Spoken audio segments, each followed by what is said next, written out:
नमस्कार मित्रों। आपके साथ फिर आज हम एक विवाह का जो एक पिछले वीडियो में हमने आपसे वायदा किया था, जो टॉपिक रह गया था उसको आज लेकर के फिर आए हैं। पिछले वीडियो पर कुछ प्रश्न आए हैं, कुछ रिक्वेस्ट आई है। बहुत अच्छा लगता है आप लोग रिक्वेस्ट कर रहे हो, परंतु सारी रिक्वेस्ट एक साथ पूरा करना मुश्किल है। अब इसमें रिक्वेस्ट आई है कि डाइवोर्स वगैरह पे भी कोई वीडियो बनाइए, प्रोफेशन पे वीडियो बनाइए। एक रिक्वेस्ट आई है कि वक्री ग्रह के बारे में आप कुछ बताइए। अब ये वक्री ग्रह एक लंबा सब्जेक्ट है, आसान नहीं है। मतलब इसको समझने में है तो सरल, परंतु इसको समझने के लिए टाइम चाहिए। तो उसकी एक खबर मैं आपको देना चाह रहा हूं। हमारी सहयोगी है निम्मी अरोड़ा, आप सब जानते हैं, आप मेंशन भी करते हैं। तो निम्मी अरोड़ा 2 तारीख से एक वेबिनार ऑर्गेनाइज कर रही है 4 क्लासेस का। जो अगर बहुत इच्छुक है वो उसमें ज्वाइन कर सकते हैं। और उसमें शायद मैं ही रेट्रोग्रेड वक्री ग्रहों के बारे में बात वार्ता करूंगा। दूसरा एक प्रश्न आपके बहुत लोगों ने लिखा है, बहुत साथियों ने लिखा है कि जो हमने नियम बताया लगन लग्नेश ऑफ नवांश, नवांश का लगन लग्नेश देख करके हम अपने कैसे इच्छा, व्यक्ति की क्या है, इच्छा फुलफिल होगी या नहीं, और उसके हमने अलग अलग भेद भी बताए। तो उसमें एक प्रश्न आप लोगों ने किया है कि अगर लगन पर या लग्नेश पर कोई संबंध ना हो, कोई दृष्टि ना हो, तो कैसे देखें। इसी में आया था बकरी का भी। तो अब जब कोई ग्रह किसी के प्रभाव में नहीं है, कोई भाव किसी के प्रभाव में नहीं है, तो हम उसको कहेंगे वो नॉर्मल है। कोई उसको प्रभाव नहीं कर रहा। देखिए, दृष्टि और ग्रह का विराजमान होना एक भाव में, दोनों में बहुत अंतर है। दृष्टि में ये होता है कि वो बगैर वहां गए, उस भाव में गए जहां जिस ग्रह को वो दृष्ट कर रहे हैं या भाव को दृष्ट कर रहे हैं, वहां गए बगैर उसको बोलते हैं भाई मेरी इच्छा ये है, मैं तेरे ऊपर इम्पोज कर रहा हूं, मैं तेरे को बोल रहा हूं ये कर।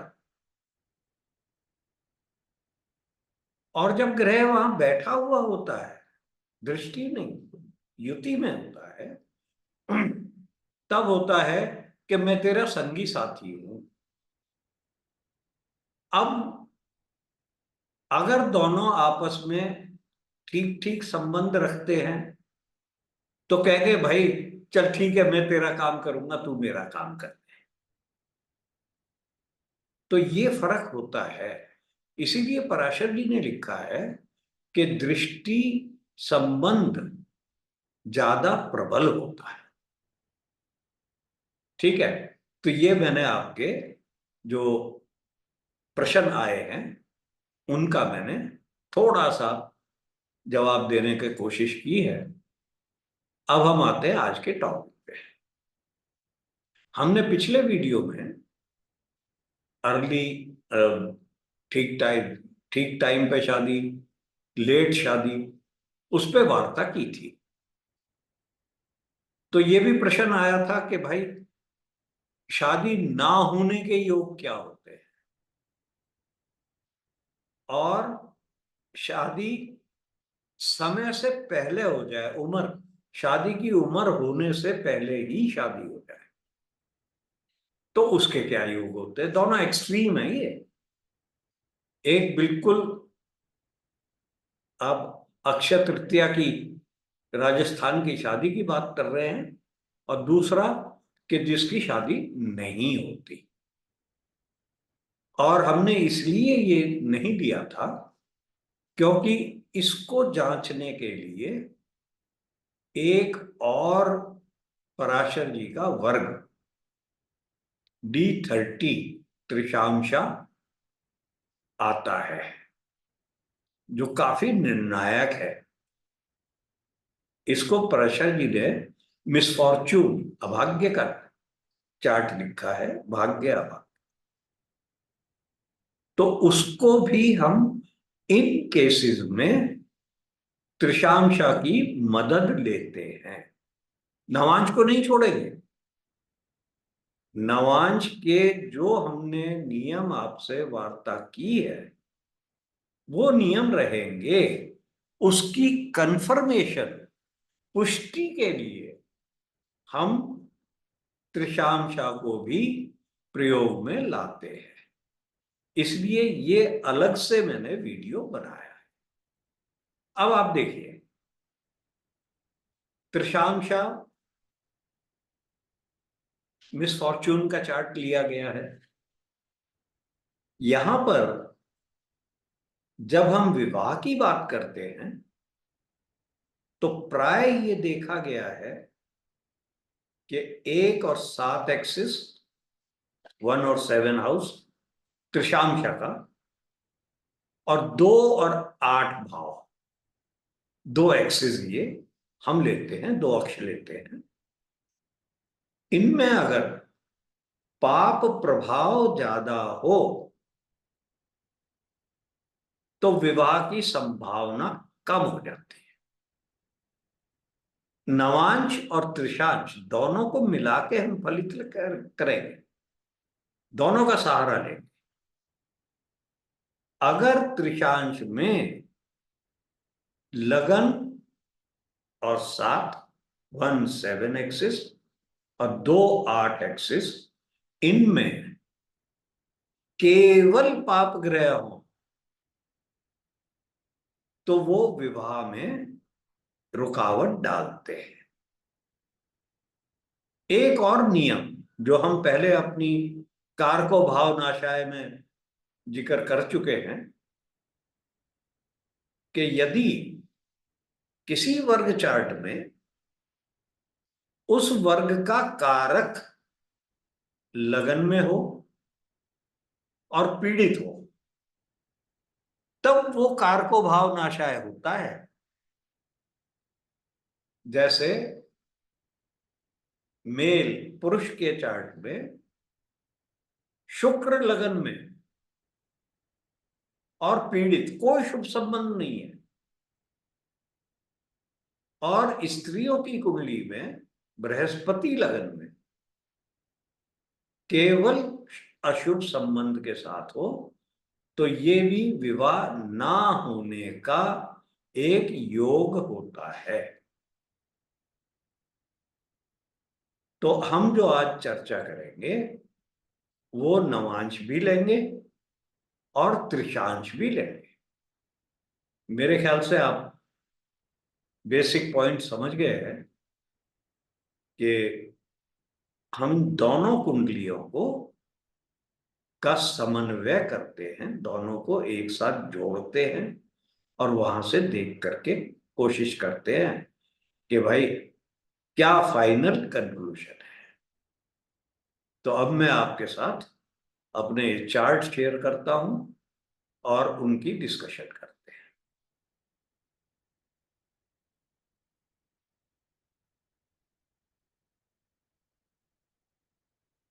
अब ये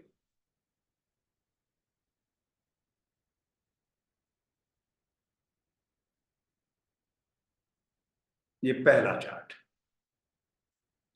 चार्ट, अब मैं थोड़ी सी इंट्रोडक्शन दे दूं कि ये जो चार्ट है 1928 का है। डॉक्टर हैं, मतलब पीएचडी बायोकेमिस्ट्री में इन्होंने किया था। मेरे जान पहचान के ही परिवार की है, इसलिए कुंडली ले ली है मैंने भी। जान पहचान के परिवार की। इन्होंने विवाह नहीं किया, और देखिए इनको नोबेल पीस प्राइज के लिए, नोबेल प्राइज के लिए साइंस में, उसके लिए भी रिकमेंड किया गया पर मिला नहीं। अब हम देखते हैं, अपना पहला प्रिंसिपल लगाते हैं कि लगन में चंद्रमा और बृहस्पति हैं और सूर्य दृष्ट कर रहे हैं, तो विवाह की इच्छा तो रही है। अब ये बेचारी मतलब मेरे से तो बड़ी थी बहुत, अब दुनिया में नहीं है, तो इच्छा तो थी, माँ बाप की इकलौती लड़की थी और बहुत अच्छी हुनरमंद। अब हम देखें क्यों नहीं हुई। इच्छा थी, देखिए पुराने प्रिंसिपल को याद करा रहा हूं मैं। परंतु लग्नेश क्या कहते हैं? लग्नेश बुध है, प्रबल है, उच्च राशि में विराजमान है, परंतु केतु राहु एक्सिस में है, शनि से दृष्ट, तो इच्छा को पूर्ति नहीं होने दी। अब हम इनका, हम वो करते हैं D3 से वार्तालाप। अब आपने D9 नोट कर लिया है, अब D3 आप देखिए। D3 में मैंने 1-7 और 2-8 एक्सिस की बात की। यहां पर राहु केतु 1-7 एक्सिस में है, सूर्य भी विराजमान है, मंगल से दृष्ट है, तो 1-7 एक्सिस पे अच्छा पाप प्रभाव है। और बृहस्पति इनके 12वें स्थान में वक्री बैठे हैं। अब मैं आपको पहली इनका जो नवांश देखा था उसमें वो बात कहना भूल गया कि इनकी नवांश लगन में बृहस्पति वक्री बैठे हुए हैं और उनके ऊपर केवल सूर्य की दृष्टि है, जो इस कुंडली के लिए त्रिषडाय के स्वामी भी है। मैं मानता नहीं हूं, ये मानता नहीं हूं, मैं नेचुरल मेलेफिक या बेनिफिट लेता हूं। तो इन्होंने विवाह नहीं किया। अब हम दूसरी कुंडली लेते हैं। ये कुंडली 30 जनवरी 1965। अब हम नवांश, अब तो नवांश पे जोर दे रहे हैं। नवांश को मंगल की दृष्टि है लगन पे, तो क्या कह रहा है मंगल? पाप ग्रह की दृष्टि है कि भाई मेरी शादी की इच्छा नहीं है, अपने आप नहीं है मेरी शादी की इच्छा। क्या वो पूरी होगी या नहीं होगी, उसके लिए हम लग्नेश देखते हैं। तो लग्नेश हमारे शुक्र से दृष्ट हैं, कोई पाप दृष्टि नहीं आ रही है, तो बेटे तेरी इच्छा मैं पूरी करा रहा हूं। नवांश ये कह रहा है, नवांश का लग्नेश, कि तेरी इच्छा मैं पूरी करा रहा हूं। इन्होंने भी शादी नहीं की। अब इनका हम देखते हैं त्रिशांश। अब यह त्रिशांश में आप देखो, लगन में फिर राहु केतु एक्सिस, मंगल, अब ये मंगल लग्नेश भी है, लगन को बलि कर रहे हैं, ये कह सकते हैं हम कि ये तो शुभ है। 2 और 8 एक्सिस, इसमें भी शनि का प्रभाव है। बृहस्पति अपनी राशि को देख रहे हैं, मानता हूं, परंतु यहां पर लगन 1 और 7 पे पाप प्रभाव ज्यादा है।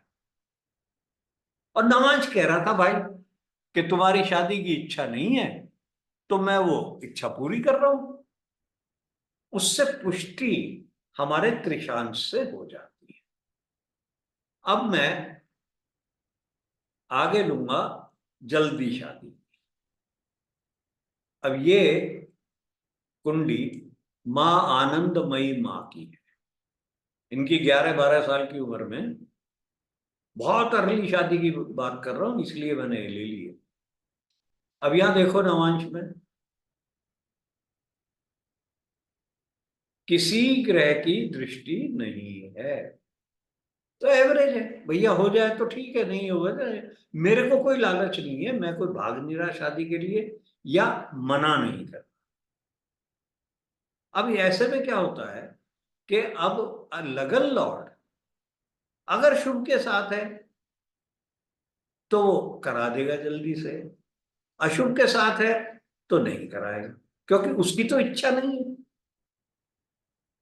तो यहां पर अब लग्नेश जो है वो सूर्य महाराज है, और सूर्य पे बृहस्पति के साथ संबंध है। शुक्र, उच्च के शुक्र दृष्टि कर रहे हैं। अब असली क्लू आएगा त्रिशांश। तो मतलब ये है कि नवांश ने तो कह दिया कि भाई शादी हो जाएगी। अब मैं त्रिशांश दिखाता हूं इनका। अब इस त्रिशांश में देखो, यहां से क्लियर हो जाती है पिक्चर। 1-7 एक्सिस में केवल शुभ ग्रह हैं। 2-8 एक्सिस में 2 पाप ग्रह भी है। अब ये तो संन्यासन थी। अब हम बनाएंगे एक वीडियो आगे कि 8वें भाव से दोनों के, नवांश के और त्रिशांश के, हम क्या निकालते हैं।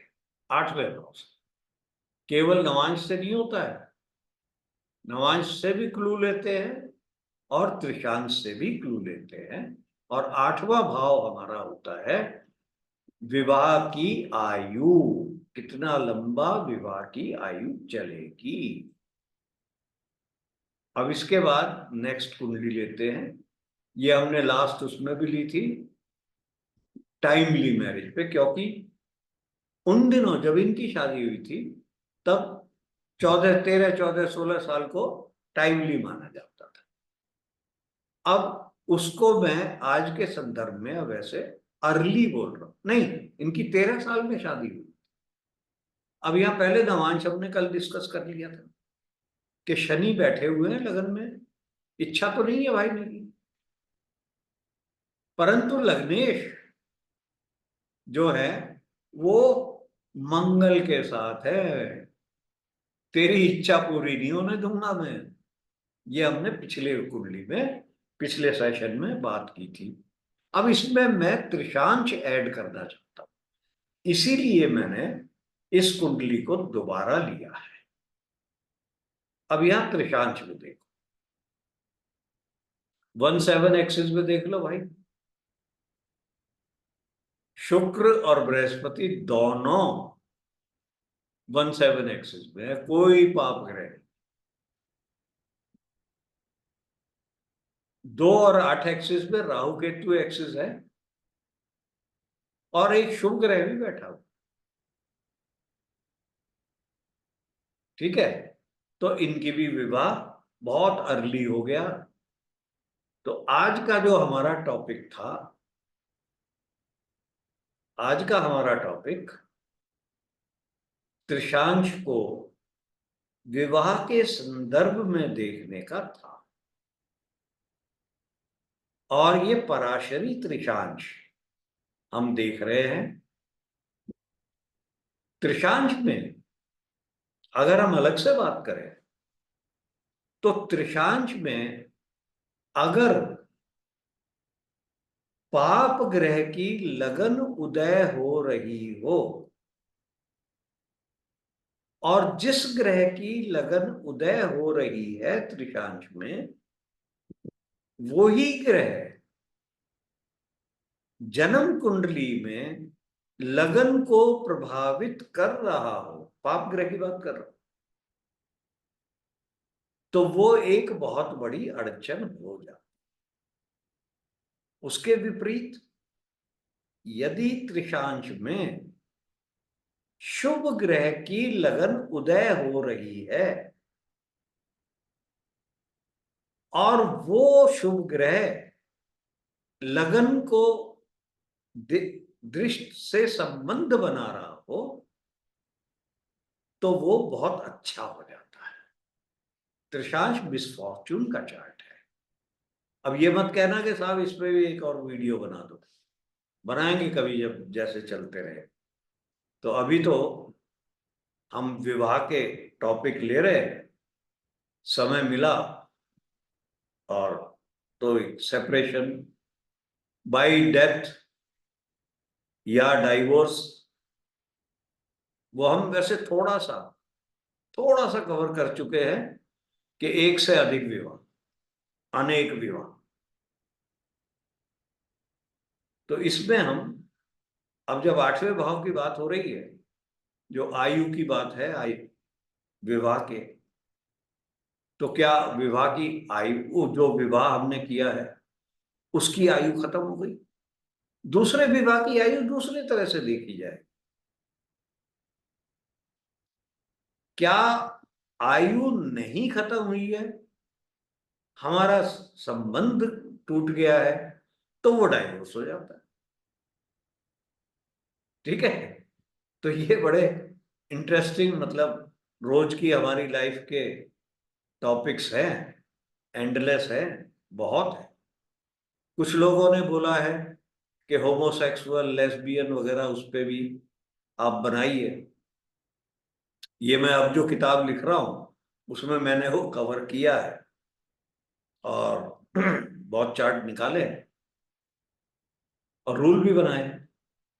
करेंगे वो भी कभी शेयर। ठीक है जी। तो आज के लिए बहुत बहुत धन्यवाद। नमस्कार।